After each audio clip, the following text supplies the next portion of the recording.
the first three parts of this, you may have come to conclusions which I may agree with or disagree with about my own political uh, position. But I've been democratic in my criticism, and I've been brave to take on this subject. You must agree with that. Well, now I'm going to be democratic in my criticism again. It's arguable to say that the United States has stared down three totalitarian ideologies in the 20th and 21st centuries. One was National Socialism, or fascism, as it's more widely called. The other was communism, which came before National Socialism and was a threat to the US Constitution, constitutional system, and a constitutional republic, which thus then developed into an American democracy under FDR, Roosevelt. Now, it's arguable to say that the from Kevin MacDonald, who is a professor who studied Judaism and anti-Semitism, and you may say that his position is anti-Semitic, but we must listen to what he has to say, as he's an expert on the subject. He's said that the growth of Jewish influence came with the diaspora of people being put under pogroms, under extermination by Slavic peoples in Eastern Europe, and they moved to the United States, with some with very left-wing ideas such as communism or Marxism. Now, Marxism is not socialism. Marxists believe in the highest achievement of capitalism, and then the transition to communism would automatically take place. But of course, it would never happen. It would only achieve the highest form of capitalism. Sorry. This is a threat to, from Kevin MacDonald's point of view, a threat to the American way of life, and the assimilation of these extreme Zionists into America should be a prime project for the Americans to achieve. That being moderate Jews, and also moderate European Americans.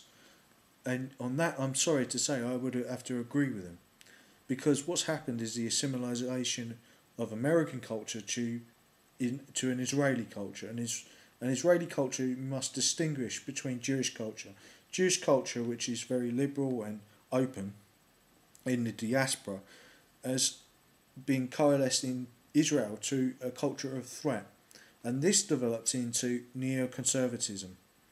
Neoconservatism took American nationalism and then made it a vehicle for Zionist ideals of expanding American and Israeli power throughout the world. But also, on the positive side, they wanted to give democracy, if you believe in neoconservatism, to every corner of the world. There is also perhaps a counterpoint to say, as Mark Stein said, that many of the most liberal and left-wing professors, or internationalist left-wing professors rather than Thilo Sarrazin,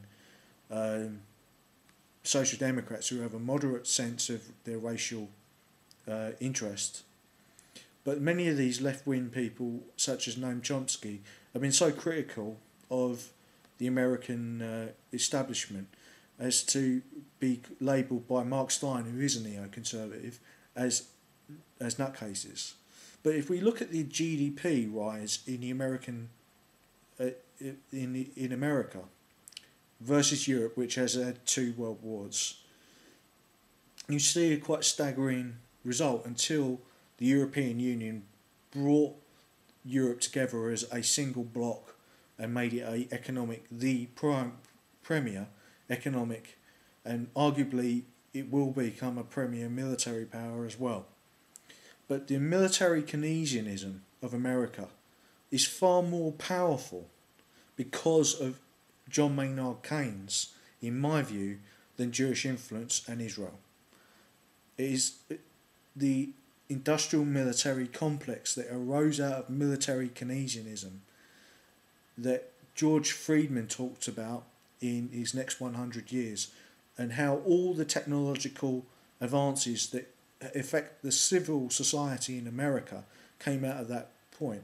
Now you could say that the extreme Zionists in America, from if you're being critical of extreme Zionism, have harnessed military Keynesianism, but yet so could Europe. Although Europe has gone into a postmodern civic development of technology, it could harness military Keynesianism to save itself. So military Keynesianism is not a fascist force. It came from John Maynard Keynes, who was a English social democrat. It is not a Zionist force for the same reason. It's simply that economists have a far greater effect on people's thoughts and ability, and especially on leaders. And economics, as Friedrich Hayek said, is the method that people use, economists use, to teach leaders how little they really know. So there is common ground in military Keynesianism between European nationalists and also extreme Zionists, but that needs something else. It needs social democracy. Europe has social democracy. America arguably has American-style capitalism with some social democracy, and it's difficult to tell from the red state to the blue state which you're in. But has Jewish leadership in the United States been positive or negative? It's difficult to say, and it's not because I'm frightened of saying what I believe. I believe that there have been positive and negative effects, but the most negative effect has been that America has followed Israeli foreign policy, and that is negative. But this has changed with the Arab Spring, and this is positive. And this idea also came from Jewish people. So it's difficult to say, but a minority, whichever minority they may be, always staying in power on either side of the parties, I hear you say, is undemocratic. Yes, it is certainly undemocratic, but there is a large but there. Jewish people are among the only few people who have withstood ultra-conservatism. It's such as the people in the Freemason who did Oslo and Obtoya shootings, and for this reason we should perhaps have some alliance with them as social democrats and European nationalists, pan-European nationalists, which obviously by pan-European nationalism I mean the whole of Western civilization here, Australasia, North America and Europe and South Africa as well. But we should never make an alliance out of fear, because fear, as the American founding fathers said, is no reason at all, but would lead to, as Jefferson said, anyone who makes an alliance for the reasons of security over liberty will get neither. So what we must have is a rational plan to help both the Jewish people survive and, more importantly, since we are the majority, Europeans survive. Now, as I said, thousands of European nationalists have died in the fight against extreme Zionism, and millions of Jewish people have died in the fight against National Socialism. I'm not trying to make a moral equivalent in terms of magnitude here, because both peoples have suffered. But we must put down the hatchet now as the people who survived the Second World War on both sides move beyond to the third, fourth, fifth generations now. And social democrats of Philos Arizan's point of view must make the bridge a peaceful way for these two groups to coalesce. Otherwise, as I said, ultra-conservatives and multiculturalists will polarise the debate, and there will be more violence. That's not that I'm predicting it, but it is, as Oslo has shown, that could be the case. Let's hope for peace and harmony. Thank you for listening.